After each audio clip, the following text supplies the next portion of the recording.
afternoon. In order for you all to see the screen clear, Kate has asked that we do with this lighting, please stay awake. Students at LSMSA are ambitious. They are motivated. We sometimes say they are academically mature. Sometimes we hear other things like overachievers and gluttons for punishment, afraid of failure.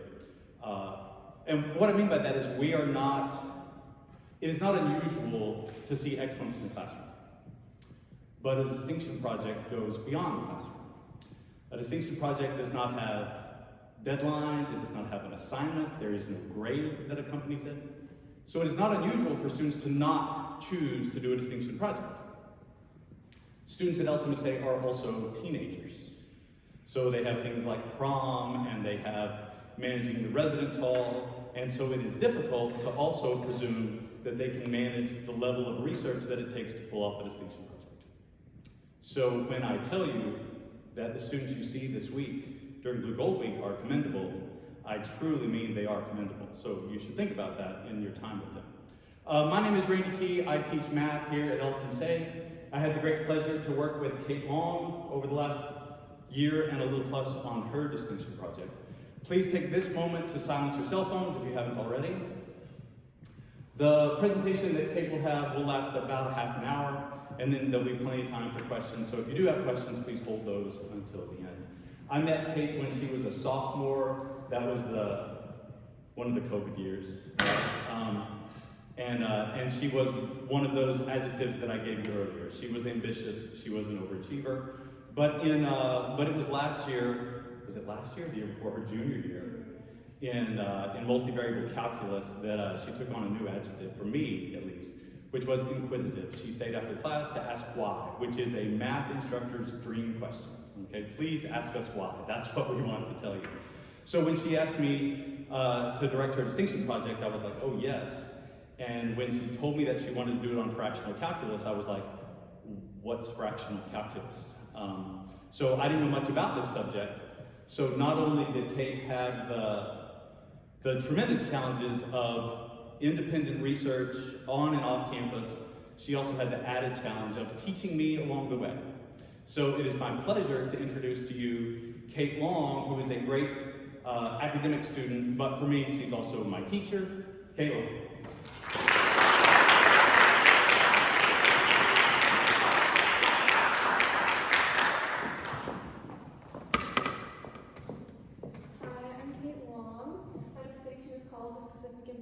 Fractional Calculus. My three advisors are Professor Randy Key, Dr. Robert Dolly, and Dr. Pamela Francis. So let's get into it. Okay, so first, I wanted to talk about my journey to and through fractional calculus. So this all started at the end of my junior year, around March, when Professor Key advised me to look into the LSU Math Circle for research projects to inspire my distinction topic. And I found one titled about fractional calculus. And I decided I wanted to do that because I really didn't have that many math electives at the time, and I was in my first one, which was Cal 3, and I was very confident in calculus, so I decided that it would be best if I continued along that lane.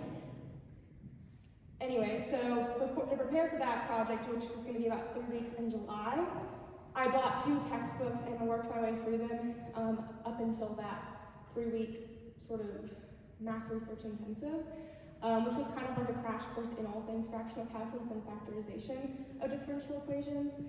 But I felt like I was more prepared because I worked through those textbooks, and then basically after that I was pretty set on what I wanted to do, which was factorization of differential equations, which we'll get into in a second. But before we get there, I wanted to give an overview of my presentation. So first, I'm going to give you all a background on calculus in general, fractional calculus and differential equations. And then I'm going to give insight into some of my research. And lastly, I'm going to talk about my factorization project specifically. So I recognize that some of you out there may not have calculus experience. So I wanted to kind of help y'all out and give you some basics. And even if you do, this will be a good review for what we're going to get into with fractional calculus. So firstly, what are operators? So squaring, square rooting, finding the reciprocal, etc. of functions are all things that we kind of learned throughout algebra. And kind of an example is we have function x, and we square x, we're applying action on that function. These actions actually have a name, and they're called operators because, they operate on a function. But two other operators that we're going to talk about today are differentiation and integration. So, and kind of by the word differentiation and integration, we have kind of the general notation for both of those things. And just note, you see that there's two different notations for differentiation. They are actually slightly different. I'm not going to go into that right now, but it is the notation I will be using later on for my project. Okay, so what is calculus? So essentially, calculus is the study of derivatives and integrals. Derivatives, and you'll see that left-hand picture, is just the slope of the tangent point of a curve, whereas integrals, and you'll notice yellow highlighted under the curve, is actually just the area.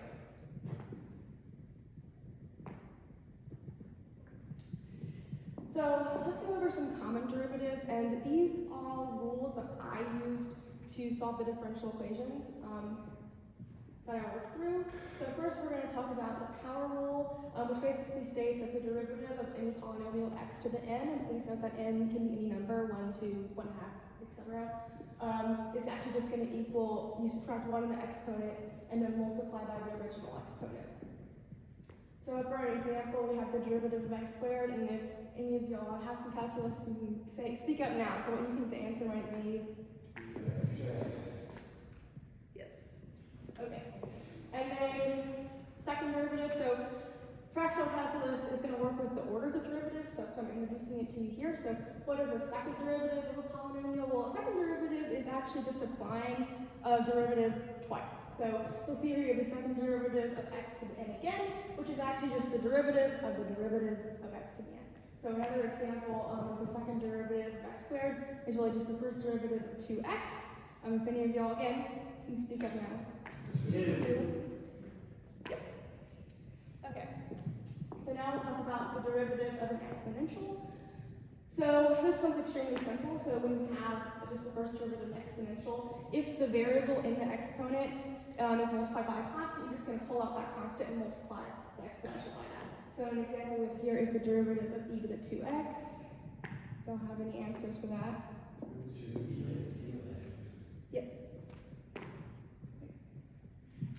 So now let's talk about some common integrals. So integration, in this sense, is just going to basically undo differentiation. So the power rule of integration, essentially, when you integrate x to the n, you're just going to add 1 to the exponent and then divide by the new exponent. And you'll note here that we actually have a plus c, which is just some constant, and that's only relevant for indefinite integration. And if you know what that is, you'll kind of know what I'm talking about, but if you don't need to pay too much attention to it. But in our example, we have the integral of 4x to the 4th, and if y'all have any answers, speak away. Okay, let's see. There we go. And then exponential rule for integration is actually, again, just undoes what we did in differentiation. So when you integrate e to, let's just say, n times x, we're going to get the exact same function, but we'll be dividing by that coefficient. So if you have any answers for the integral of e to the 6x. Okay. So now let's talk about nth order derivatives and integrals. And a nth order derivative or integral is basically just something that's a derivative or integral that's going to apply to a function v times. And so the derivative notation will kind of look like how it does up there. And integrals, like I said, can also be written to the nth order, but and they can also be written in this way called like as antiderivatives. So you'll see here, just instead of having the derivative to the nth order, we're going to have the derivative to the negative nth order, which is just an antiderivative.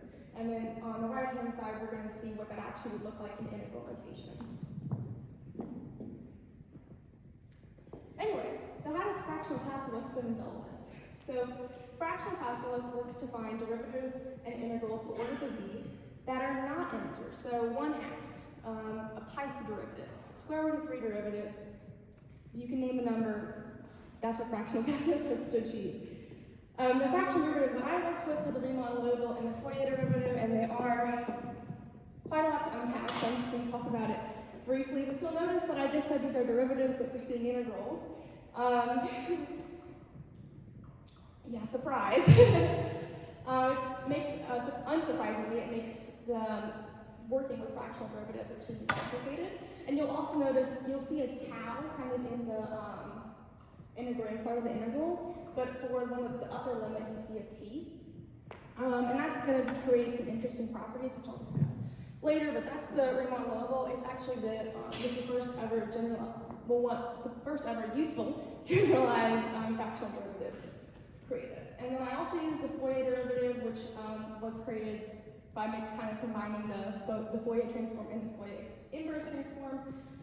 And again, it's kind of even uglier, I would say, than Riemann-Loewel, which is why it's unpopular. The reason I had to use it is because it has a property which is the product of powers property, and I needed that to solve my equations. And fortunately, it is actually equivalent to Riemann-Loewel for certain values of, in this case, it's alpha, but it would be, as I said earlier. Okay. But what are differential equations? What do I do with them? So differential equations are just like multivariable equations in algebra, except that they involve derivatives. So unlike normal algebraic equations, the solution for differential equations is usually a function.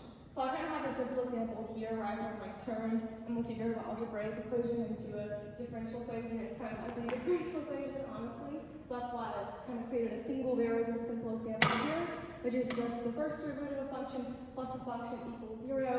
And if y'all have any ideas in the last 2 seconds of what that function could be, speak now, but this is just my answer. There's multiple answers for this, multiple possibilities, but that's just kind of what I came up with.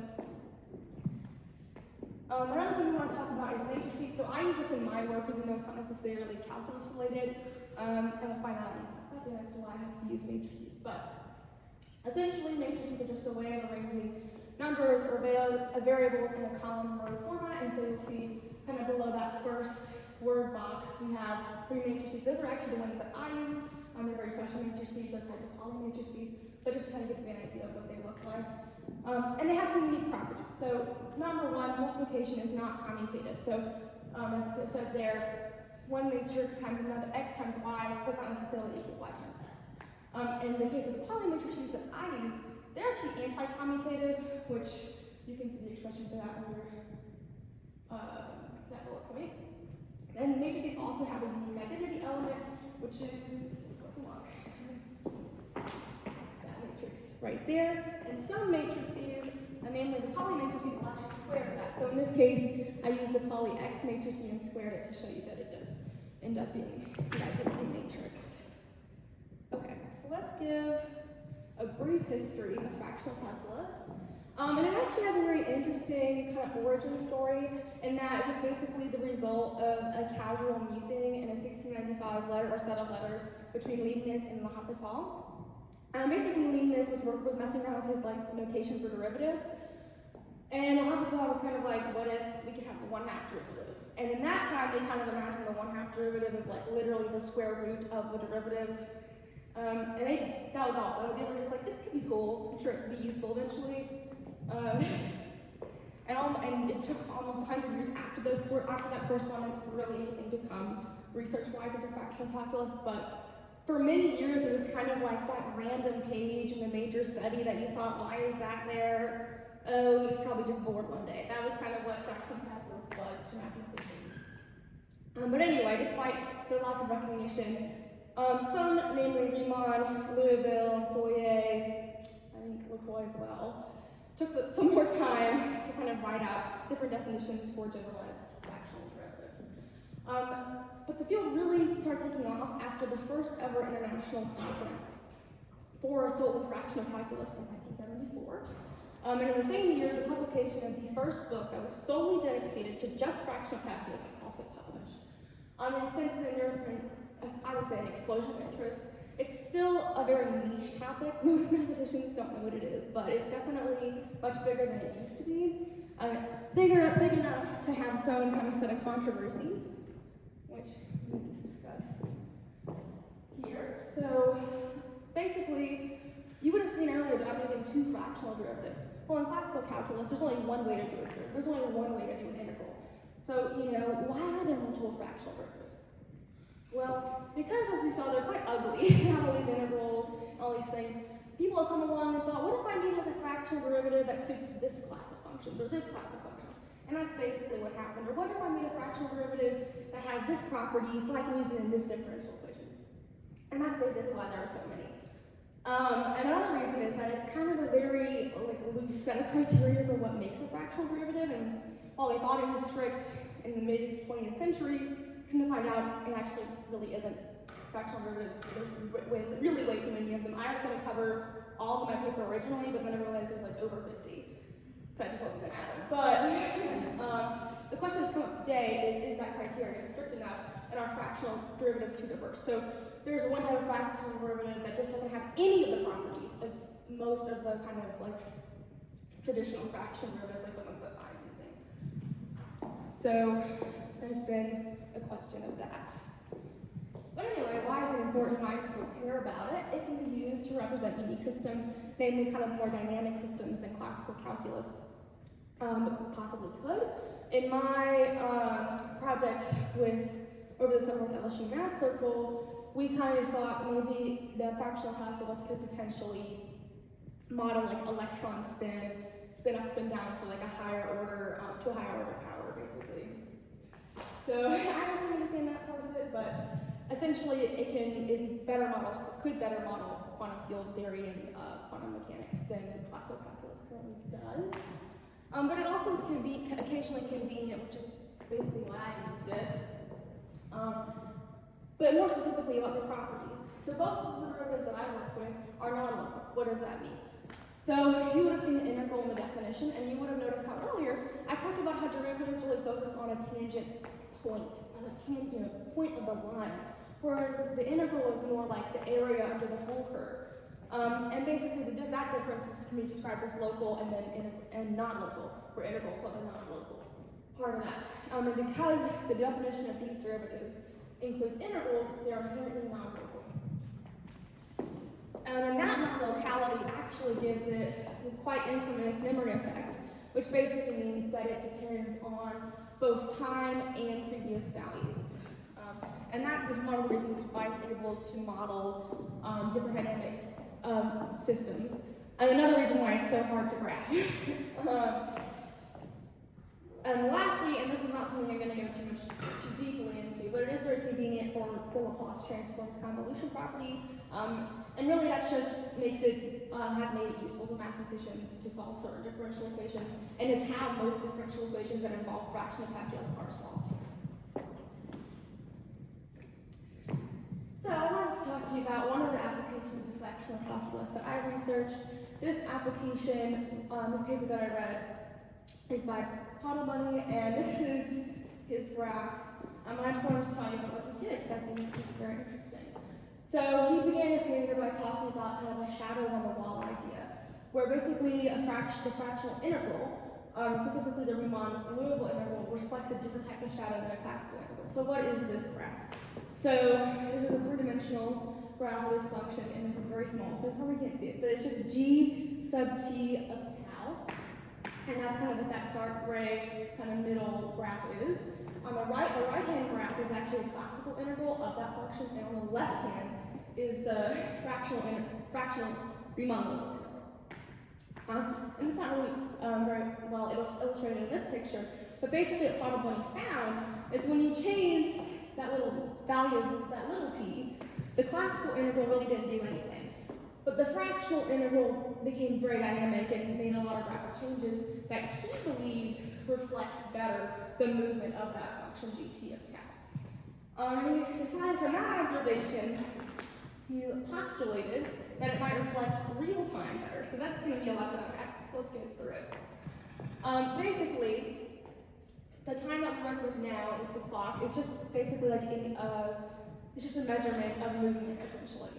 What Bunny suggests is that we don't actually know that. In fact, that's what a lot of space-time physicists supposedly are saying, is that we don't actually know the distance or how much time is actually passing between each tick of a clock. And a lot of people have been talking about how real time has an additional dependence on gravity. Probably feels that kind of the memory effect of the Riemann local integral perhaps reflects that better than kind of could possibly be used to model real time, which I thought was very interesting. But anyway, now let's go on to what I did with fractional calculus. And this is going to be a little bit hard to get through, but we'll get through it. So in that first little box, you'll see that we have this differential equation. And that's the equation that I'm going to factor. So just some things to note is that little lambda, which is just a constant, it's just a number, any number. And then you'll see some other writings that says like boundary conditions and things. We're not going to go into that, but it was definitely a relevant point when I was solving it. But what are we even solving for? So I started with in blue that we're solving for the function u of x and t. That's definitely something to keep an eye on. And basically what I started with, just like you learned in algebra, I factored it. So, except unlike algebra, instead of factoring it, trying to find which factors work to be the function, I just assumed it was going to be perfect square. I thought, it's going to be perfect square. It's going to be fine, perfect square. Well, that's going to create some issues eventually, but we kind of postulated that. Please note that we just, whenever you factor something, you get new coefficients. So we have A and B, where we assume both of those are matrices, and we'll see exactly why we'll do matrices in just a second. So, because I just assumed that it was going to be a perfect square, I have to foil it out to show that it can actually be represented as a perfect square. So that's what I did. Well, you notice that what I multiplied out in that third little box there looks similar, but not exactly like the first equation. The big issue, obviously, is that there's a third term. So how do I get rid of the third term? Well, I'm going to group the coefficients together, and I'm going to say, AB plus BA better go to 0 in order for this to work. How am I going to do that? I'm going to get rid of it by assuming that AB has to equal negative BA. And you would have noticed when I was talking earlier about the polymatrices, how they're very special and how they're anti-commutative. Well, that's where they come in, and I use them to represent our coefficients, to be our coefficients A and B. Okay, so once we work through that problem, it's time to use some differential equation solution techniques. And these are just kind of fairly basic techniques. So in this slide, we'll see like I use composition of functions, which does actually make sense. The thing that you need to notice is that I assume that u of xt can be represented as v of x, just a function, v of x times a function v of g of t times a column matrix. And this basically means that our solution will be represented as a matrix. And that's the significant takeaway from this slide. After I did that, it's time to multiply it out, get this looking all nice, and actually solve some differential equations. So I know it's kind of looking like a lot, but really what you need to see is how I'm going to show you some errors in a second of how I got from matrices to just 4 different equations. So, or kind of each one relates.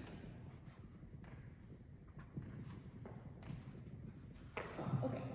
So first, and you would have noticed I said u of x and t, which where x is a space variable and t is going to be time. So we're going to solve time first.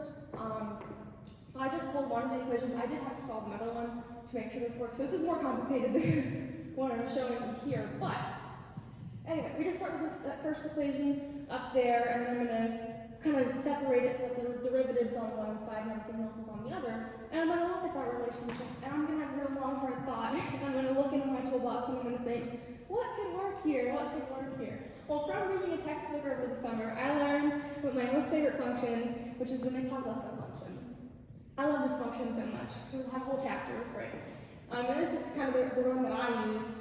The one that I used in the middle there, the summation. And it has some special properties that work really well with fractional derivatives, and I wasn't able to cover that in this presentation. But if you ask me, I can try to explain. But the kind of main thing you need to take away is that you'll see is t to the alpha, kind of in that numerator of that sum. That looks a hell of a lot like a polynomial to me, so. And that's kind of why I talked to y'all about the polynomial stuff earlier, because that's one of the reasons why it works so well with fractional derivatives. So next, let's talk about space variables. So the space variable equation, this one was a little bit simpler to solve, because and I should mention this, but the time variable equation actually had the alpha over 2 derivative as the order, which meant that I had to use fractional calculus in that case. But for this one, it's just a simple first order differential equation.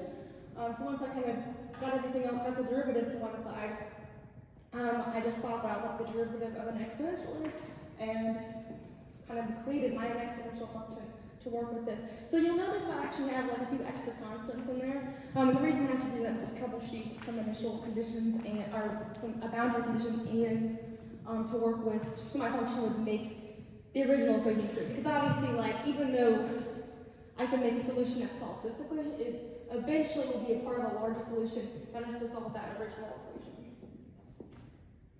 Okay, and this is kind of my final solution, what it ended up looking like. Where constants are constants. So, and these are just some of the conclusions that I kind of made after this. So, number one is that I demonstrated that factorization, which is a very unpopular method of solving differential equations, is a viable method, and it is definitely more viable that you can now that you can use fractional calculus. So if you had, say, a first order derivative. In the past, you wouldn't really be able to split that up. But now you can split it up with fractional calculus, which is really nice. And more importantly, I figured that at the very least, it provides an alternative to transforms. And to kind of give you a little bit of context onto why that's one of my conclusions, is that original equation has already been solved with Laplace transforms. In fact, all the other ones that I factored were all solvable with Laplace and Laplace-Carson transforms. And honestly, their solution method was a lot easier and a lot more straightforward. But nonetheless, I think it's still nice to have an alternative because literally every single fractional differential equation that I looked at was solved with transforms, and I thought it's nice to at least have an alternative to that. And it is definitely something that could be more useful in the future. I ran into like a lot of speed bumps in this whole project, and I hope that kind of with this, for the next person that tries to factor differential equations in fractional calculus, they might, try to take a shot at fixing some of the problems that I ran into. I think there's some acknowledgements. So to my first reader, Professor Amy Key, for directing me to LSU Circle. And I haven't mentioned this a lot, because I said I've read a lot of this, but honestly I was mentored through my factorization with Zachary Bradshaw, who is my LSU mentor from Math Circle. And we actually worked on an alternate project throughout the whole year that I presented at LSU with my partner at LSU Discovery Day. So he was definitely very big in getting me into this project and getting me started with getting a background in differential equations in general. So anyway, that's all I have. Thank you.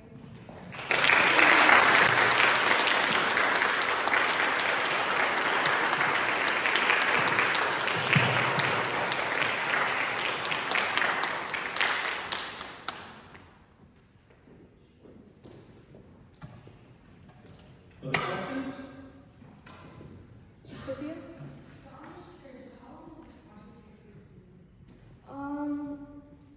Just the whole year. That's when I started in my junior year, so a year. Will? That was something that's pretty niche. So are you trying to publish your work? So the work that I did with my mentor, Zachary Bradshaw, and with my partner, and with two other Tulane undergraduate students is actually on a preprint server right now. I could find the link and send it out. Yeah, but it's more about direct factorization and linear algebra than just straight fractional calculus stuff, but yes. Anybody else? Sophia? Sorry, another question. I was also curious. So, are there any applications? I know it's relatively recent in terms of interest and people just know anything about fractional calculus. Like, what applications within CT you could use fractional calculus? Okay. So, let me think. Okay, the best one that I can think of was one that Oldham and Spander used in their book originally. And they were working with the diffusion equation, which just models general diffusion across different surfaces. And they basically determined that if you use fractional calculus to modify the equation, you could simplify the equation to be more useful in general.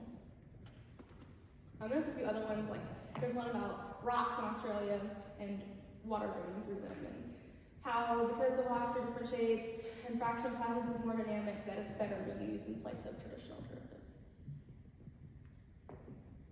Are you going to expand on the research or continue to better understand it? I would like to. I probably won't be able to because it's such a niche subject. I do intend to do more research in college, but I'm a mechanical engineering major, so I'll probably be geared more towards that.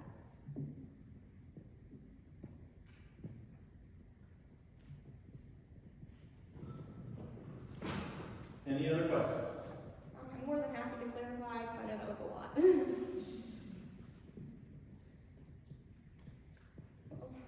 there any like moments where you just like hit your head against the wall trying to figure some of this stuff out? Yeah, so what you see here is only what I was able to do. I actually tried to factor other equations that were more complicated. It did not work out. It did not work out at all. I spent so long trying to work on those equations, and it's very unfortunate that I couldn't present them, but oh well. What specifically stood out about fractional calculus compared to the other topics that were in the LSMSA? I chose fractional calculus. I would say I chose it because number one, it had optional future research attached to it. It was also the only project that had a calculus requirement, so I figured that I would be able to get a better experience out of it because there were going to be other people in the project with me, and I figured a project that requires you to have calculus means that there's going to be people who are going to be able to more easily understand the material, so we can go through it faster.